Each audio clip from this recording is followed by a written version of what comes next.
Hello and welcome back to Faster and Louder. Today I'm doing a video about my AlloyWorks radiator.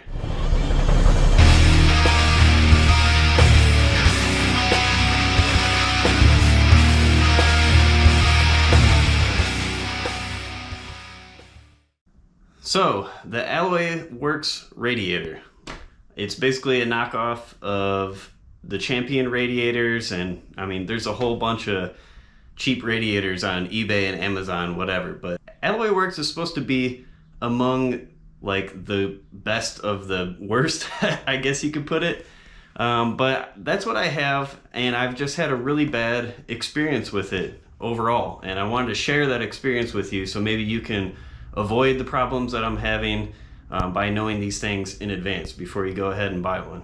So I will say right off the bat though, if you don't mind doing a good amount of modifications and you have a mostly stock smaller displacement engine, then it might be okay for you. Or if everything is, if you don't have any performance modifications, that kind of thing, you might be okay with this. But I'm gonna go over everything and why this is probably not the radiator that is gonna be right for me. If you are a returning viewer of this channel, thanks for coming back. Good to see you again. You already probably know what is going on with my project. I have a 73 Javelin. I'm going to explain a little bit for you guys. I haven't seen this channel before. It's a 73 Javelin AMX with a 401. It's got an automatic transmission. I've done a ton of work on it. When I first got it, it was like freshly pulled out of like a pole barn. Sat there for 40 plus years. And now it's technically running. Needs a lot of work though. I'm going to make some more videos here shortly about what's happening with the project, but that aside, I just want to let you know what we're working with here. Let's go take a look. So this is my Javelin. The engine is freshly rebuilt. Transmission, a lot of stuff on this thing is freshly rebuilt. It looks like crap, but we'll just ignore that part. Let's get down to the nitty-gritty here. This is the radiator in question. Let's just work from the beginning of my history with this radiator. So I took it out of the box, and there were some fins that were kind of wonky looking. Like you can see right here, it doesn't look like all the fins are perfectly straight. And from what I could tell, there wasn't any real damage to the radiator. So I decided to just go forward with the installation. As far as I could tell, nothing is wrong with the fins. So the next issue that I was having was actually with the transcooler. There's a transcooler built into the radiator, so there's an in and an out, and they're a very odd thread pitch. They're not NPT like 99% of radiators for some reason. It's like a straight thread, and it's very hard to find, and I ended up just not using it at all. And I went with an aftermarket transcooler that I already had. Can't remember the brand, but it doesn't really matter too much. And then got everything in here, as you can see, and the holes line up okay. So there's holes on the fan shroud here, and it goes through the actual radiator into the radiator support on the car, and all that works okay. It's a little frustrating getting the bolt all the way through and like being able to hold the radiator up and all that, but I used some zip ties, got a little creative with it, and made it work okay. Let's see, what was the next issue? So then I got it all installed, and you can see just by looking at it that the radiator cap sits a little high, and that's a problem because it's not very high on the hood itself. So I know that this hood needs some alignment, so I'm not discounting that, but we messed with this for quite a while, and you can get it sort of close on the passenger side. This is way up on the driver's side, so the alignment is not right, but you can't physically go any lower than this with the radiator cap being in the way. I would basically have to take the entire thing out and slot the holes so I can move it down like at least another half of an inch or so to clear the radiator cap. So that's not very fun. Then got this running a few times, drove it over here from my old shop, which is only a few miles, but got it over here, and I noticed after, like, one of the times that I was running it, the temperature kept creeping up, and it got all the way up to like 220 before I realized it was getting pretty hot, and had to shut it down. and I was trying to figure out what the heck is going on here.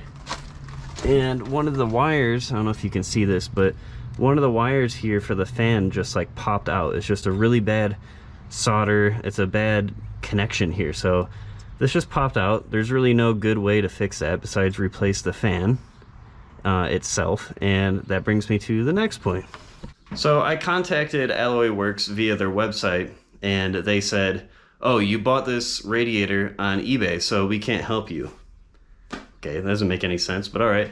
And they said to contact the seller on eBay. So I contact the seller on eBay, and they say pretty much the same thing, except it's more like, we can't help you because we don't have a replacement part for you. And my question to them was literally, do you carry replacement fans, which they should because they go in the radiator shroud, so I don't know how it's possible they wouldn't have it.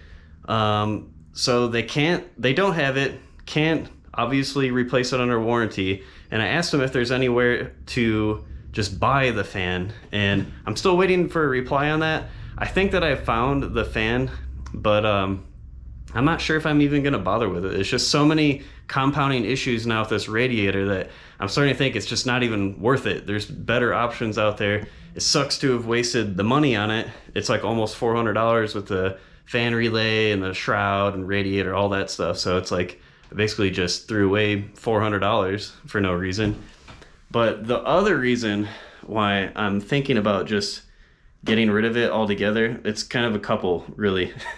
First thing is, this is a 4-core radiator, and it's basically splitting the capacity among 4 different cores, which you would think would be good, and it would be good if it had an overall higher capacity, but you're using like the same amount of space to create 4 different cores, which actually makes it worse. And I talked to my dad about this. He knows a lot about cars, a lot more than I do, but we talked about this in length for a long time, and I figured back when we had that conversation, as long as the fans cool enough, as long as they have enough CFM, it should be fine regardless, because you're pushing a lot of air.